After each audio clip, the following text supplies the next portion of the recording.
रहमत बन करके आए थे, रहमत बन करके आए थे। और ये मत समझो कि नबी सिर्फ इंसानों के लिए रहमत बन करके आए, नबी तो जानवरों के लिए भी रहमत बन करके आए। अभी खिरिया हाट से हम गुजरे, हमारे एक भाई ने कहा मौलाना साहब यहाँ मवेशियों की मार्केट लगती है और जो जानवर को जो बेचने वाले होते बड़ा जुल्म करते हैं जानवरों के साथ। वल्लाह जब हम ये सुनते हैं तो तकलीफ होती है। हमारे नबी ने जानवरों के साथ भी जुल्म करने की तालीम नहीं दी। अरे जिस नबी के उम्मती जानवर के साथ जुल्म नहीं कर सकते, उस नबी के उम्मती आतंकवादी और दहशतगर्द कैसे हो सकते? मेरे नबी ने तो एक बकरे को ज़बाह करने के टाइम भी हुक्म दिया है कि बकरे को ज़बाह करने के टाइम छुरी तेज कर लो, बकरे के सामने छुरी मत तेज करो ताकि उसको डबल डबल तकलीफ ना हो। जानवर को ज़बाह करना है, हलाल करना है। अल्लाह ने उसको हमारे लिए हलाल बनाया है, उसका गोश्त हम खाएंगे, मगर उसको हलाल करने का, ज़बाह करने का भी तरीका बताया है अल्लाह के नबी ने। उसमें तरीका ऐसा बताया उसको तकलीफ ना। और आज मेडिकल साइंस भी ये कहती है कि जो झटके से जानवर को मारते हैं, कभी आप YouTube पर देखिए, जो झटके से जो मारा जाता है और गर्दन के ऊपर ऐसे जो है वो जो चापड़ होता है और उससे मारते हैं, तो वो जो तरीका जानवर को मारने का होता है और जो इस्लाम का तरीका है गले पर छुरी चलाने का, दोनों में बहुत फर्क है। और इस्लामी तरीके में जानवर की जान फौरन निकल जाती है, उसको तकलीफ नहीं।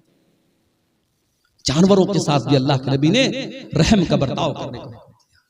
सफर में आप जा रहे हैं, अचानक एक जगह से चींटियों के पास से आप गुजरे, सहाबे किराम को चींटी काटने लगी, सहाबे किराम ने आग लगाई और चींटियों को जला दिया।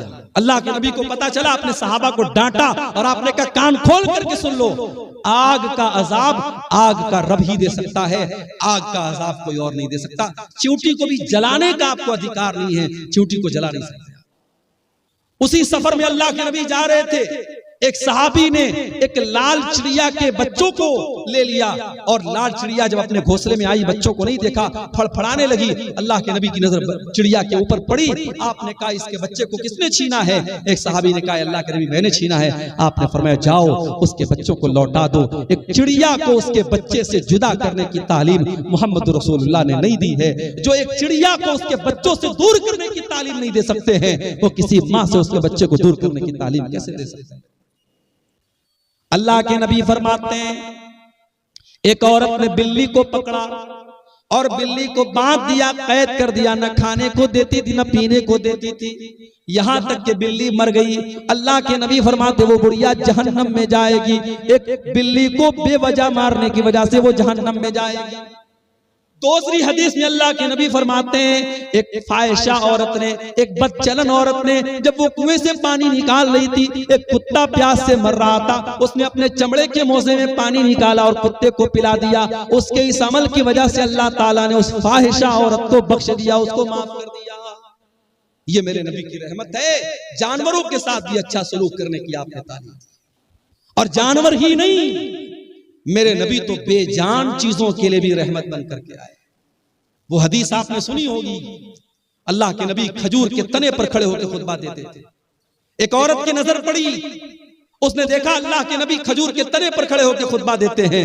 उसने कहा अरे अल्लाह के नबी हमें अच्छा नहीं लगता है, आप खजूर के तने पर खड़े होकर के खुतबा दे, हमें अच्छा नहीं लगता है। उस औरत का बेटा बढ़ई का काम करता था, उसने कहा अल्लाह के नबी मैं अपने बेटे से कह करके एक बेहतरीन मिंबर आपके लिए बनवा दूंगी। पता ये चला कि आपके उलमा और आपके रहनुमा अगर तकलीफ में और मुसीबत में हैं तो आप ये मत कह के पल्ला झाड़ दीजिए कि साहब हमसे क्या मतलब है। अगर आपके उलमा को जरूरत है आपकी, तो आप उनकी मदद कीजिए। सहाबे किराम अपने नबी को अगर देखते थे कि यहाँ मेरे नबी को किसी चीज की जरूरत है, तो सहाबे किराम अपने नबी की मदद करते थे। यहाँ हालात क्या है? लॉकडाउन लगा, मस्जिदों में पढ़ाने वाले इमाम और मदरसे में प्राइवेट पढ़ाने वाले टीचर 5,000 10,000 जिनकी तनख्वाहें थी, लॉकडाउन में उनकी तनख्वाहें बंद हो गई।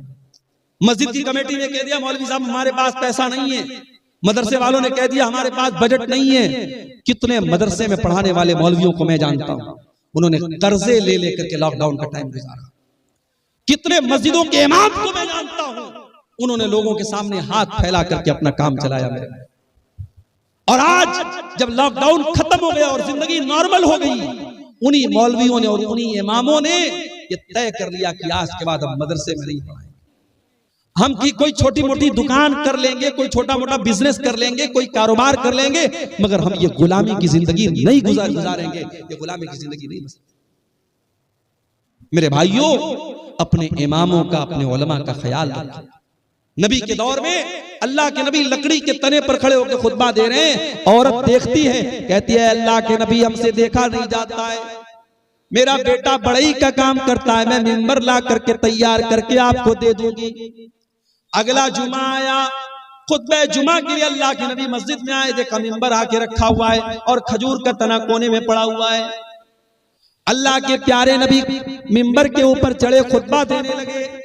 हदीस के अल्फाज है, बुखारी की रिवायत है, फसाहतिन नखला, खजूर के तने से रोने की आवाज आने लगी, खजूर के तने से रोने की आवाज आने लगी। अल्लाह के नबी मिंबर से उतरे और उस खजूर के तने को अपने सीने से लगाया। जब आपने सीने से लगाया तो रोने की आवाज आनी बंद हो गई और सिसकने की आवाज आने लगी। अल्लाह के नबी ने फरमाया अगर मैं इसको सीने से न लगाता तो कयामत तक ये रोता रहता। और उसके बाद आपने फरमाया इन्नहा कानत तबकी अला मा कानत तस्मउ मिन ज़िक्र, चूंकि इस मिंबर पर खड़े होकर के मैं अल्लाह का जिक्र करता था, मैं कुरान बयान करता था, मैं हदीस बयान करता था, इसलिए ये लकड़ी का तना रो रहा है। मेरे प्यारे साथियों, मेरे नबी उस लकड़ी के तने के लिए रहमत बन करके आए थे।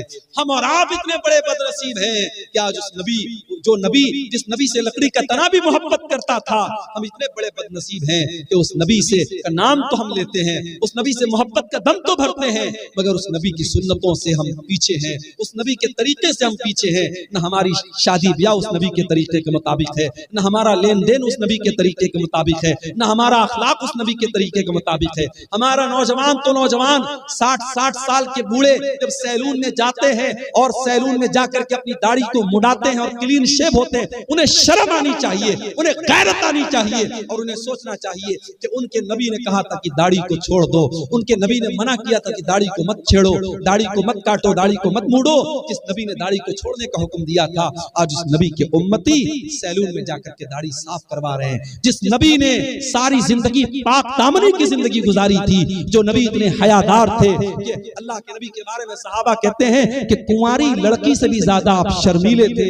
आज उस नबी के मानने वाले और उस नबी का कलमा पढ़ने वाले बेशर्म होते चले जा रहे हैं, बेगैरत होते चले जा रहे हैं। इस कौम की लड़कियों को देख लो, इस कौम के लड़कों को देख लो, आज बेहया होते चले जा रहे हैं। मेरे प्यारे साथियों, उस लकड़ी के तने को भी अपने नबी से मोहब्बत थी। अगर हमें मोहब्बत होती तो हम भी उस नबी के तरीके और आगे बढ़े। वो नबी हमसे बहुत मोहब्बत करते थे, वो नबी हमें बहुत चाहते थे।